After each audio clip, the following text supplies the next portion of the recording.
So big news. Nepal has just dropped its first ever national policy on artificial intelligence.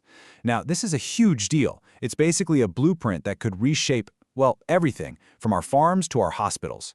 So what's actually in this plan, and what does it mean for you and me? All right, let's dive in and break down Nepal's AI blueprint together. Okay, first things first, why do this, and why now? You know, with the whole world racing ahead on AI, this policy isn't just about playing catch-up. It's really about paving our own path for Nepal, using this incredible technology to solve our own unique problems and build a stronger future. Before we get any deeper, let's make sure we're all on the same page. When this policy talks about AI, this is what it means. We're talking about computer systems that can basically mimic human intelligence. You know, systems that can learn from data, make smart decisions, and handle complex problems. It's the tech behind everything from simple chatbots to life-saving medical scans. Right, so every big plan, every strategy, it usually starts by trying to fix a problem. So let's take a look at the specific challenges that made this national AI policy not just a nice idea, but something that Nepal really needs right now. You know, the plan is actually refreshingly honest about the hurdles we're facing. For starters, there's a serious lack of high-quality data, and that's the very fuel for any AI system.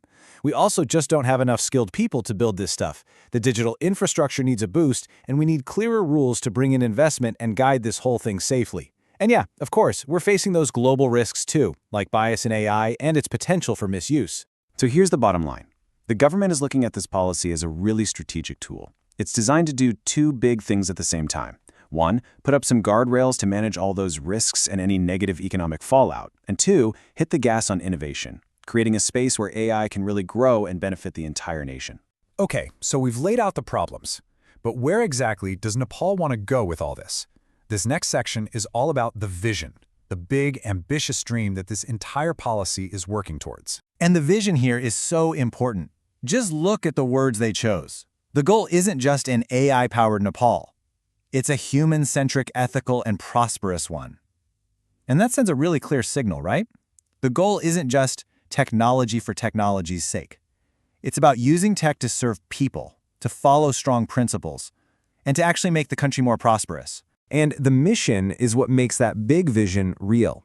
It boils everything down to one powerful goal, using AI as the main engine for socioeconomic development.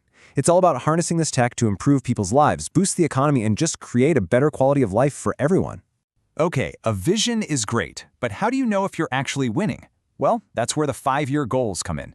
Let's look at the specific, concrete targets this policy is aiming to hit. First up, a major global goal. The aim is to get Nepal into the top 50 on the Global AI Readiness Index. Now, this isn't just about bragging rights. This index measures everything from our digital infrastructure to our government strategy. Hitting the top 50 tells the world that Nepal is serious about AI and is open for business. Next, it's all about people. Remember that shortage of skilled professionals we mentioned earlier? Well, this policy tackles that head-on. The goal is to create 5,000 skilled AI experts in just 5 years. I mean, these are the people who will actually build this future. And finally, we've got the economic target. The goal here is for the AI-boosted IT sector to add another 1% to the nation's GDP. Now, 1% might not sound like a lot, but trust me, when you're talking about a country's GDP, that is a huge boost in economic activity. That's money that could fund new jobs, new roads, and better public services. But wait, there's more. The plan doesn't stop there. It also calls for setting up an AI center of excellence in every single province, taking innovation beyond just the capital. And maybe most important of all, it's aiming for universal AI literacy, making sure every single citizen has a basic understanding of this powerful new technology. So, we've got the why and we've got the what, but what about the how? This next section gets into the real nuts and bolts of the plan, the new structures and the strategies that are designed to make all these goals a reality. All right, so to make this happen, a whole new framework is being put in place. Think of it like this. At the very top, you'll have the AI Regulatory Council, which will set the big picture direction and the rules of the game. Then, the actual day-to-day work, the implementation, will be handled by a new National AI Center. And that center will be supported by those provincial AI Excellence Centers, which will be the local hubs for research, training, and innovation. The whole plan really stands on 4 main pillars. First, building the ecosystem. That's all about getting the infrastructure, the data policies, and the laws right. Second is developing human capital, so investing in skills and research. Third, actively boosting the economy by getting AI into our key industries. And fourth, making sure we have strong governance to handle the ethics and manage the risks. Okay, I know this can all sound pretty high level, right? Lots to talk about, councils and strategies, but the real goal here is to improve the lives of everyday citizens. So let's bring it all back down to earth and see how this AI blueprint could actually change daily life here in Nepal. This is where it gets really exciting. In agriculture, just imagine AI helping farmers predict crop diseases before they even start, boosting how much food we can grow. In healthcare, it could mean getting a faster, more accurate diagnosis from a medical scan.